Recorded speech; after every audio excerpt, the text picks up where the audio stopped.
Good morning teacher. എന്തുവാ ഇവിടെ? ഇത് ക്ലാസ്സിലാണോ മീൻ തന്നെയാണോ?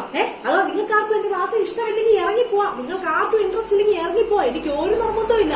നിങ്ങളിവിടെ പഠിച്ചാലും പഠിച്ചില്ലേ എനിക്കൊന്നുമില്ല. എനിക്ക് കിട്ടാനുള്ള കാശ് അല്ലേലും കിട്ടും. അതെ അതെ, നിങ്ങളുടെ അച്ഛന്റെ അമ്മയുടെ കാശ് ചെലവാക്കണം വന്നേ ആണോ? അതിനാണോ നിങ്ങളോട് വന്നേ? കഴിഞ്ഞോ? എല്ലാവരും കഴിഞ്ഞോ? എല്ലാരും സംസാരിച്ച് കഴിഞ്ഞെങ്കിൽ നമുക്ക് ക്ലാസ്സിലേക്ക് തുടങ്ങിയാലോ? കഴിഞ്ഞോ? അതെ, അവിടെ ചിരിക്കുന്നതാ. എഴുതട്ടോ? നീ തന്നെ, കൊച്ചു തന്നെ. എഴുതട്ടോ. എന്നാ പ്രശ്നം എന്നാ? അല്ല നീ എന്നെ ചിരിക്കുന്നതന്നെ. അല്ല ഞങ്ങളോട് കൂടെ പറഞ്ഞാൽ ഞങ്ങൾക്ക് എല്ലാവരും കൂടി ചിരിക്കാറുണ്ട്. കഴിഞ്ഞ ബാച്ച് ഉണ്ടല്ലോ, നിങ്ങളെക്കാളും 100 നല്ലതായിരുന്നു. നിങ്ങളെക്കാളും നല്ല പിള്ളേർ. ഇതുപോലെ വൃത്തികെട്ട ക്ലാസ് ഞാൻ എന്റെ ജന്മത്തിന്റെ ജീവിതത്തിൽ എന്റെ ടീച്ചിങ് അധ്യയന വർഷത്തിൽ ഞാൻ പഠിപ്പിച്ചിട്ടില്ല. എന്തോ അഭിഷേകം സംസാരിക്കണോ? ഇറങ്ങിപ്പോക്കോ. മിഥുൻ നീയല്ലേ? മിഥുന നായർ നീയല്ലേ? നിന്നെ തന്നെ നോക്കിയാ. നീ പുറകോട്ട് നോക്കണം. നിന്നെ തന്നെ നോക്കി.